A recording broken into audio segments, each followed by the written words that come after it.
ternak kita. Jadi walaupun kita ternak, walaupun saya udah punya 90 kandang ini, yang namanya peternak, kita hanya mengandalkan materi kita terus, itu nggak akan bisa maju. Mau nggak mau, kita harus tetap belanja untuk menyuntik, mengupdate materi di kandang kita.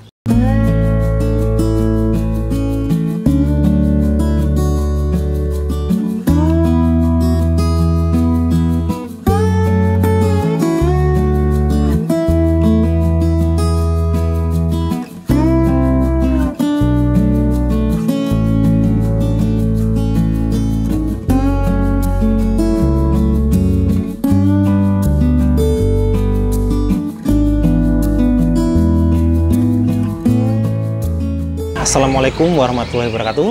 Perkenalkan, nama saya Wahyu Purbaya Aji sebagai pemilik Purbaya Beef Farm, peternakan perkutut dan terkuku di wilayah Sleman, Yogyakarta. Alamat kami berada di Drono Sardono Harjo, Ngagik, Sleman, Yogyakarta.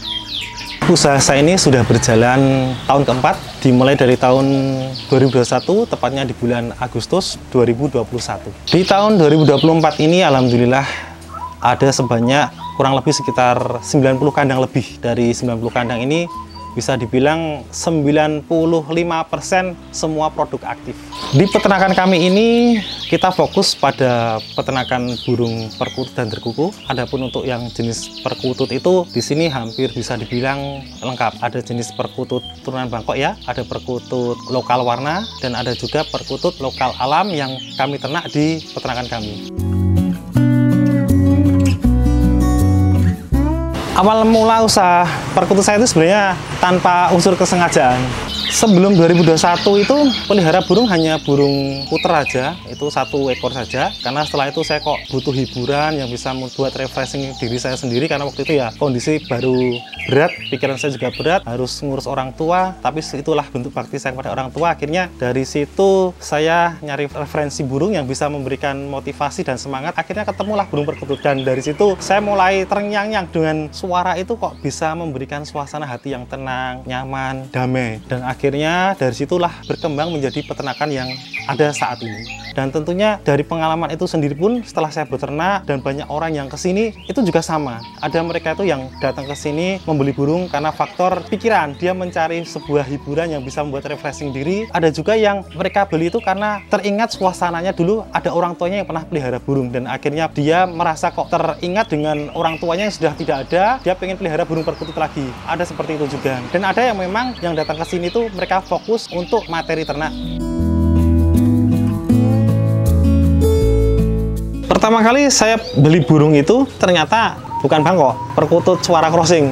Itulah pembelajaran, tapi itu nggak masalah ya. Yang namanya kita belajar itu butuh pengorbanan. Terus akhirnya saya beli lagi. Nah, ketika beli lagi itulah yang kedua itu saya langsung datang ke peternak. Nah, mulai dari situlah akhirnya saya kenal dengan peternaknya langsung, terus melihat di peternakannya langsung. Akhirnya di situ kok timbul rasa keingin tahuan yang lebih dalam lagi. Nah, dari situ langsung saya utarakan bahwasanya saya tertarik dengan burung perkutut dan saya ingin beternak. Dan saya harapkan ketika nanti saya beternak itu bisa menjadi tambahan penghasilan dan bisa untuk menopang kehidupan. Nah, dari situlah saya disarankan, Mas, kalau untuk beternak saya sarankan materi yang ini. Harganya sedikit agak mahal, tapi insya Allah nanti turunannya itu bisa diharapkan. Daripada nanti harga-harga dengan kualitas burung yang iramanya kurang, murah, tapi nanti untuk bisa menghasilkan lebih bagus itu lebih berat. Jadi saya sarankan pakai materi ini saja. Nah, waktu itu saya beli seharga pejantannya 3 juta, betinanya 1 juta, jadi sepasang itu 4 juta. Itu alhamdulillah itu sesuai harapan. Anakan yang pertama itu kualitasnya sudah melebihi dari kualitas indukan.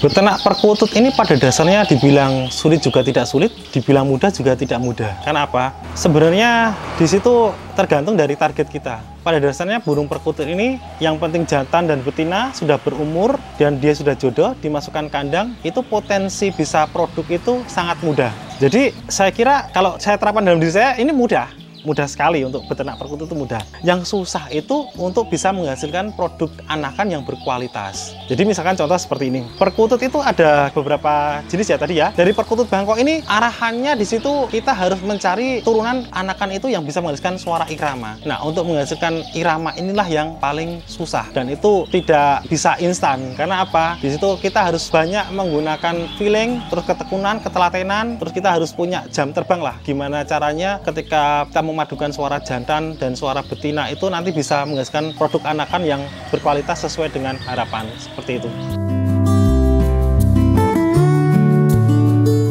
Jadi untuk menghasilkan kualitas anakan yang bagus itu, wah itu bisa dibilang sangat luar biasa. Tapi alhamdulillah di tahun keempat inilah saya sudah mulai menghasilkan produk-produk anakan perkutut Bangkok ini iramanya yang sudah bisa diterima oleh konsumen dan juga alhamdulillah bisa untuk bermain di lapangan. Kenapa? Perkutut Bangkok ini untuk bisa diikutkan lomba itu minimal memenuhi beberapa kriteria irama suara. Jadi ada persyaratan pakem suaranya itu ada suara depan, terus suara tengah, suara ujung, irama, dan dasar suara. Jadi dari 5 komponen ini harus terpenuhi. Kalau hanya untuk ikut lomba itu mudah. Yang penting kita beli tiket, bawa burung, selesai. Tapi untuk menghasilkan burung yang layak untuk lomba itu yang dibilang itu prosesnya tidak mudah.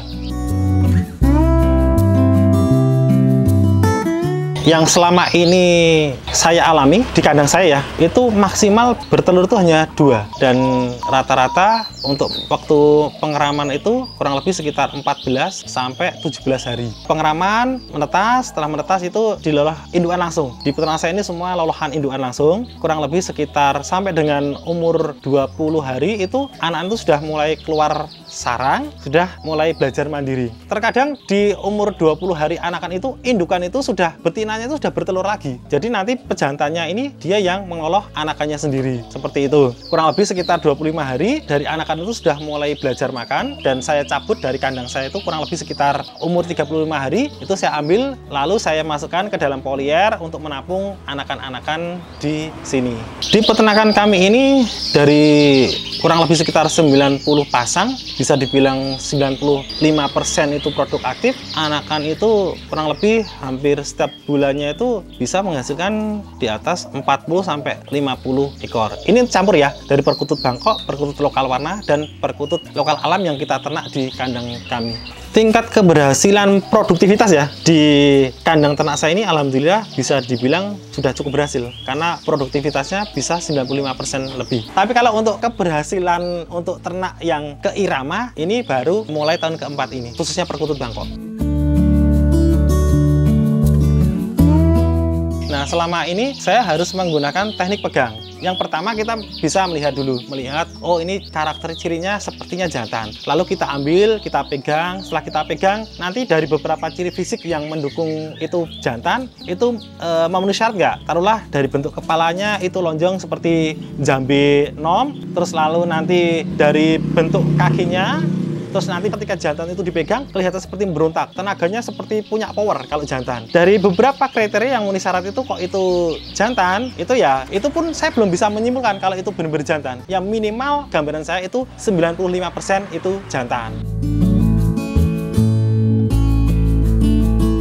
Untuk jenis perkutut, kalau untuk yang perkutut Bangkok ini semua warnanya hampir seperti burung perkutut lokal alam, jadi warnanya semua sama. Berbeda lagi dengan perkutut lokal warna. Kalau perkutut lokal warna itu jenisnya variannya banyak. Nanti ada warna putih, putih sendiri itu nanti ada banyak jenisnya. Ada putih kapas, ada putih lurik, ada nanti putih Majapahit, belum lagi udan mas, belum lagi ada warna silver, ada lagi warna cemani. Nanti ada cemani kol buntut, ada cemani Mojopahit, terus ada lagi perkutut warna golden. Banyak jenisnya. Bisa dibilang dari 100 ekor burung itu ya 100 suara juga. Jadi tidak ada kesamaan antara burung yang satu dengan yang kedua, 3, 4, 5, 6. Itu mereka punya karakter ciri suara masing-masing. Yang sudah saya jalani dengan kandang ukuran lebar 60 cm, tinggi 90 cm, lalu ke belakang itu 60 cm. Di sini sudah saya anggap tidak ada masalah. Yang paling utama juga sirkulasi udara itu sangat mendukung. Terus tingkat untuk cuaca, suhu, apalagi kalau didukung dengan sinar matahari yang langsung bisa sampai ke kandang, itu sangat lebih mendukung. Karena perkutut ini kandangnya kan di luar. Burung ini burung yang suka dengan cuaca suhu panas ya. Jadi kalau sirkulasi udara dan didukung dengan matahari yang bagus, itu insya Allah produknya bisa aktif semua. Untuk kebersihan kandang itu bisa dibilang wajib. Karena apa? Apapun yang kita rawat itu benar-benar harus harus kita perhatikan. Dari kebersihan kandang harus kita perhatikan, dari pakan juga harus kita perhatikan. Terus juga di situ yang paling utama juga itu kebatinan antara kita dengan burung yang kita rawat. Jadi seringkalilah ketika kita beternak itu seringkali burung itu kita kunjungi, walaupun itu hanya kita tatap, kita pandang, seolah-olah kita ajak bicara. Insya Allah di situ burung itu merasa nyaman, dan selama ini yang saya praktekkan itu menjadi produktivitas burung itu bagus. Pakan untuk perkutut ini sangat ngirit sekali ya. Pakan yang saya terapkan di kandang peternakan saya ini itu hanya millet putih, lalu saya tambah gabah Bangkok, terutama itu kita beri asinan.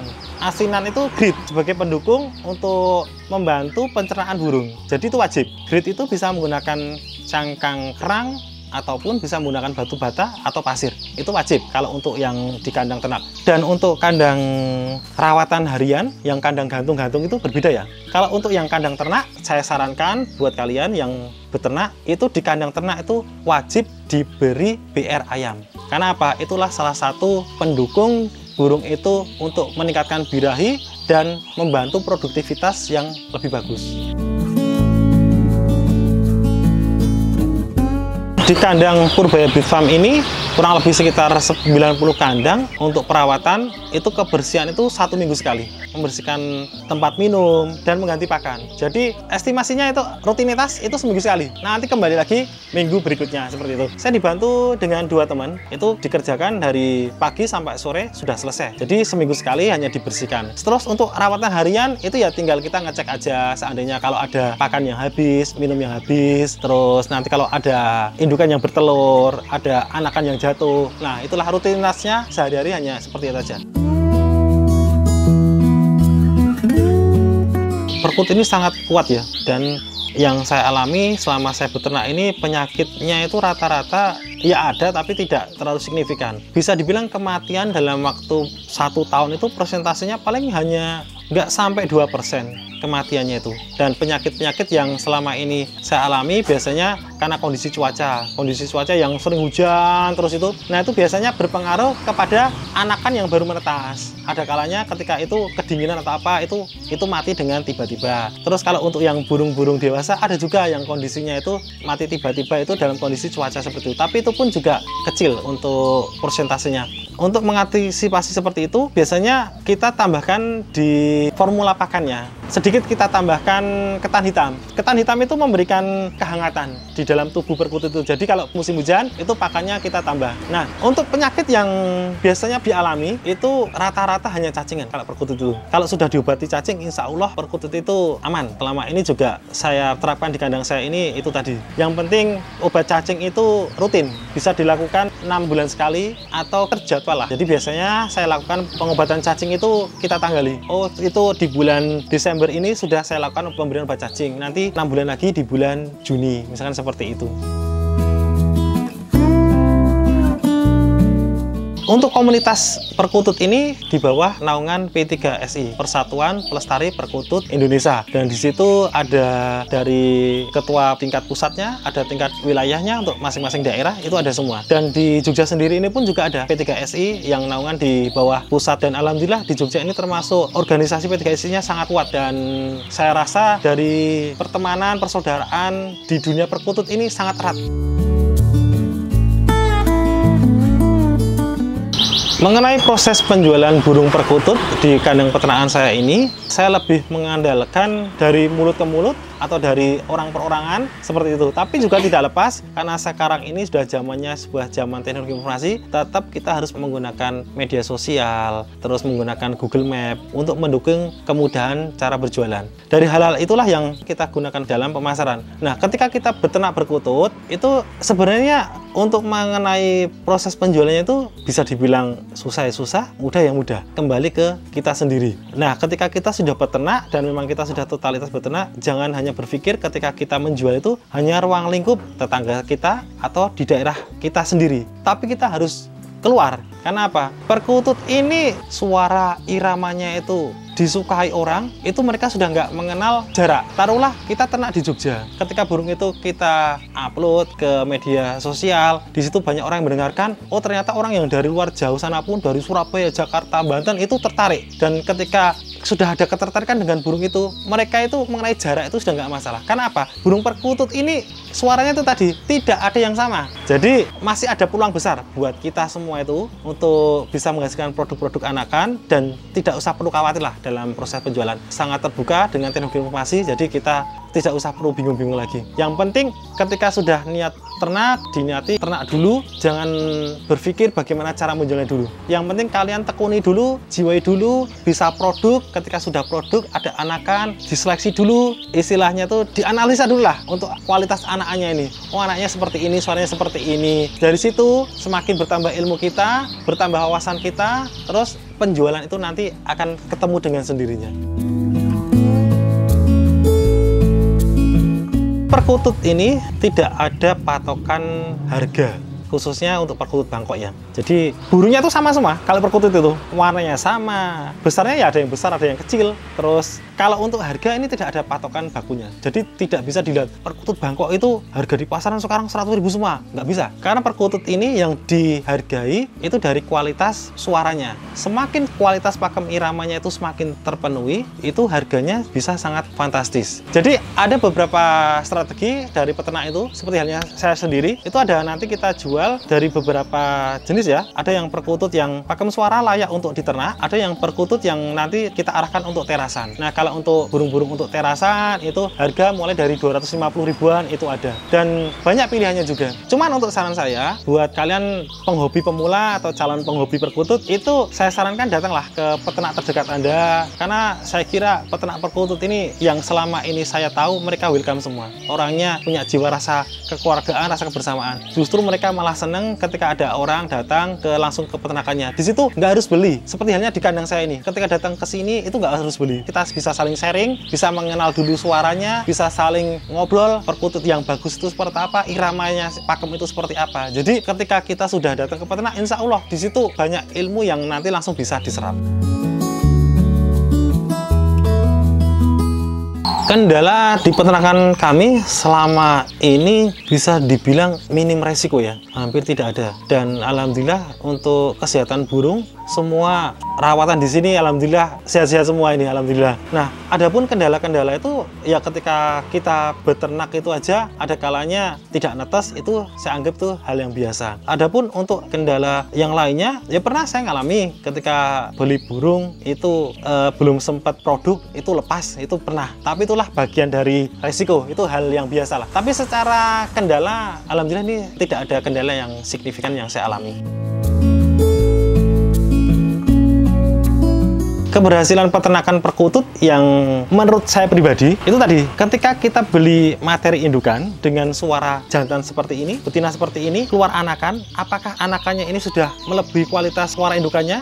Nah, ketika di sini, itu alhamdulillah pertama kali saya ternak itu anakannya sudah melebihi kualitas indukannya. Itu sudah saya anggap itu keberhasilan yang pertama. Keberhasilan berikutnya itu bisa produk secara aktif, produktivitasnya bagus. Terus keberhasilan yang berikutnya itu alhamdulillah burung-burung saya ini bisa dibilang banyak pecinta penghobi yang datang ke sini itu komplainnya itu sedikit. Lalu keberhasilan yang saya anggap lebih lagi ketika burung saya keluar anakan yang sudah kita ikutkan lomba dan di situ dinilai juri dan alhamdulillah masuk dalam nominasi prestasi. Lalu untuk target yang berikutnya ini yang masih saya harapkan nanti ketika burung saya ini kualitasnya itu bisa memenuhi syarat pakem irama semua, bisa diterima dari penghobi-penghobi perkutut dan nantinya bisa banyak digunakan sebagai andalan di perlombaan-perlombaan. Harapan saya seperti itu. Tapi minimal di situ kita harus ada rasa kepuasan, kebanggaan, dan kita harus percaya diri dengan hasil ternakan kita. Dan yang paling nikmat itu, paling terasa itu ketika hasil produk kita itu dinilai harganya itu di luar dugaan kita. Dan itu pernah saya alami. Walaupun tidak besar, tapi itu termasuk nilai harganya itu sudah cukup memberikan rasa kepuasan dan kebanggaan pada diri saya.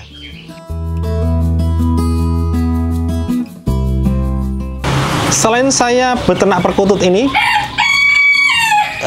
alhamdulillah di tahun 2024, tepatnya kurang lebih di bulan Juli, ini saya sudah mengembangkan ke peternakan tambahan lagi. Itu saya beternak burung kicauan, burung kenari, burung golfin, burung Mozambik, burung senger, black throat, lemon fin, dan burung-burung fin pemakan biji seperti itu. Jadi alhamdulillah Di tahun keempat ini, dari usaha saya yang sebelumnya berternak perkutut, berkuku, ini ada keuntungan modal yang bisa saya gunakan untuk merambah ke peternakan baru lagi. Untuk beternak perkutut ini tentunya di peternakan saya ini, saya berpikir bahwasanya bagaimana caranya kita beternak itu bisa bertahan. Itu kita harus punya kunci. Itu yang pertama, kita harus jadikan itu sebagai hobi dulu. Hobi, kesenangan. Jadi ketika kita merawat burung, kita membersihkan kotoran, memberi makan, itu jangan dijadikan beban. Kan ada kalanya orang itu berpikir, kok kamu mau mainnya ibaratnya diperbudak sama binatang, disuruh bersihkan, suruh ini. Loh enggak, kalau beternak enggak seperti itu. Jadi inilah sebagai bentuk kecintaan kita, hobi kita dengan burung itu sendiri. Jadi jangan sampai kita punya beban ketika kita membersihkan kandang, memberi pakan. Itu jangan sampai dijadikan beban. Itu yang pertama. Yang kedua, ketika kita beternak, apalagi dengan hobi, jangan mentarget. Seandainya kita sudah mentarget, oh besok ini harus keluar anak ini, terus kita bisa jual dengan harganya segini. Nggak bisa. Tidak bisa. Kalau di perkutut tidak bisa. Yang penting nikmati dulu, produk dulu. Setelah itu baru kita analisis anaknya. Berikutnya, ketika kita sudah beternak, itu ada kalanya kita ada rasa eman untuk menjual anakannya itu. Pasti ada. Dan itu banyak dialami untuk peternak-peternak pemula, teman-teman, bahkan saya sendiri pun ada, pasti ada burung-burungnya itu. Tapi untuk awal mula itu kita kalau ada burung yang memang disenangi teman, tetangga atau orang lain, itu dikasihkan aja. Kalau seandainya mereka ada yang mau beli, diberikan aja. Itu apa? Itu dari hasil itu kita bisa gunakan untuk operasional, membeli pakan, untuk perawatan dan lain-lain. Jadi mau nggak mau karena burung ini butuh makan, minum, biaya, itu kita sebisa mungkin jangan mengambil uang dari kantong lagi. Sebisa mungkin burung itu bisa menghidupi dari hobi kita itu juga. Jadi ya monggo, itu kalau pengalaman di kandang saya seperti itu.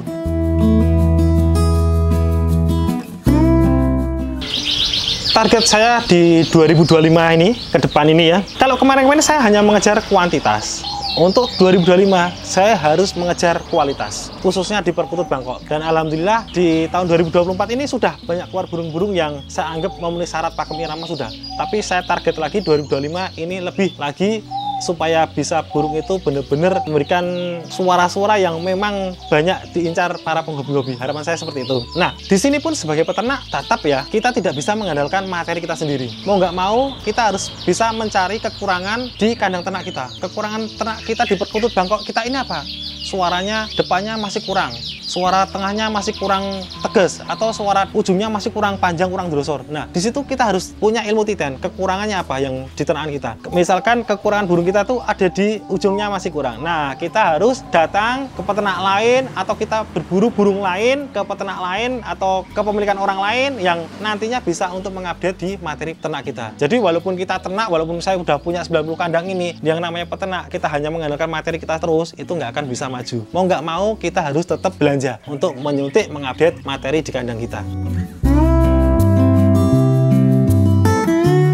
Saya sarankan alangkah bagusnya kalian datang ke peternak-peternak terdekat yang di situ bisa memberikan solusi, yang bisa memberikan harapan buat teman-teman yang akan memulai beternak. Dan tidak perlu istilahnya itu malu-malu. Seperti halnya saya sendiri pun dulu ketika saya datang ke peternak langsung saya sampaikan, "Om, Pak, saya mau beternak perkutut. Rencana saya beternak untuk menambah penghasilan, untuk tambahan, untuk menopang kehidupan." Di situ pun pasti peternak itu akan berpikir, akan mencarikan yang terbaik. Sama, banyak orang yang datang ke sini, mereka juga bilang seperti itu, saya sampaikan. Saran saya, gambaran saya nanti saya berikan materi seperti ini, harganya sekian. Dengan feeling saya yang selama ini sudah saya terapkan di kandang saya ini, minimal anakannya itu nanti suaranya sudah layak. Dari situ dari beberapa pemula-pemula yang sudah ambil materi di peternakan saya ini banyak yang mengabari, alhamdulillah produk di sana sudah produk aktif dan sudah bisa menjual. Nah, itu puas bagi saya. Ketika di sini saya juga bisa membantu buat teman-teman pemula yang akan beternak dan ternyata sampai di sana kok mereka bisa berhasil dan bahkan bisa menjual dan hasilnya itu bisa dipakai untuk menafkahi keluarga. Itu sangat luar biasa. Kepuasan bagi diri saya sendiri. Jadi monggo silahkan bagi teman-teman yang mau sharing, yang mau datang di peternakan saya, silahkan bisa datang ke sini, bisa menghubungi ke nomor saya dan